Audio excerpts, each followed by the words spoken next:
Tollywood rowdy hero Vijay దేవరకొండకు అనుకోని చిక్కొచ్చి పడింది. Cricket పట్ల తనకున్న ఆసక్తితో ఆయన T20 లీగ్కి సపోర్ట్ చేద్దామనుకుంటే అది కాస్త ఇప్పుడు లీగల్ వివాదంలో ఇరుక్కుంది. హైదరాబాద్ క్రికెట్ అసోసియేషన్ ఎంతో ప్రతిష్టాత్మకంగా T20 లీగ్ని నిర్వహిస్తామని ఇటీవల ప్రకటించిన సంగతి తెలిసిందే. అయితే ఈ లీగ్ను ప్రమోట్ చేస్తున్న విజయ్ దేవరకొండతో పాటు హీరో వెంకటేష్, ప్రముఖ క్రికెటర్లు సిరాజ్, అంబటి రాయుడు, తిలక్ వర్మలకు తెలంగాణ క్రికెట్ అసోసియేషన్ లీగల్ నోటీసులు పంపించింది. HCA ప్లాన్ చేసిన ఈ T20 లీగ్కు అసలు BCCI నుంచి ఎలాంటి ముందస్తు అనుమతులు లేవని TCA ప్రధాన కార్యదర్శి గురువారెడ్డి తీవ్రస్థాయిలో ఆరోపిస్తున్నారు. ఇదొక ముమ్మాటికి మోసపూరితమైన లీగ్.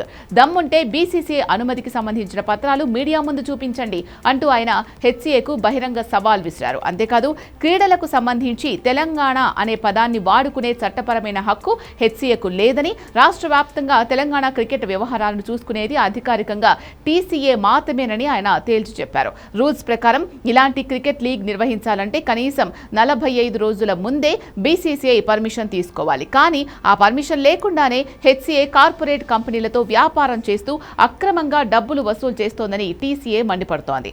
ఈ క్రమంలోనే ఈ లీగ్కి ప్రచారకర్తలుగా, పార్ట్నర్స్ గా ఉన్న హీరోలు, క్రికెటర్లకు TCA అడ్వకేట్ల ద్వారా గట్టి వార్నింగ్ ఇచ్చింది.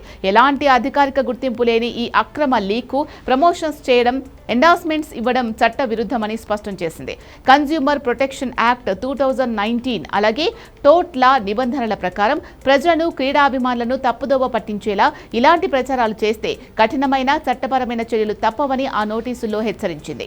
వెంటనే ఆ లీగ్తో ఉన్న అగ్రిమెంట్లను పునః సమీక్షించుకొని బయటకు రావాలని తేల్చి చెప్పింది. మొత్తానికి హైదరాబాద్ వర్సెస్ తెలంగాణ క్రికెట్ అసోసియేషన్ల మధ్య మొదలైన ఈ ఆధిపత్య పోరులో మన టాలీవుడ్ హీరోలు, స్టార్ క్రికెటర్లకు అనుకోని తలనొప్పి వచ్చి పడింది. ప్రస్తుతం ఈ వ్యవహారం అటు క్రీడా వర్గాల్లోనూ, ఇటు సినీ వర్గాల్లోనూ పెద్ద హాట్ టాపిక్ గా మారింది. మరి ఈ నోటీసులపై విజయ్ దేవరకొండ, వెంకటేష్ తదితరులు ఎలా స్పందిస్తారో చూడాలి.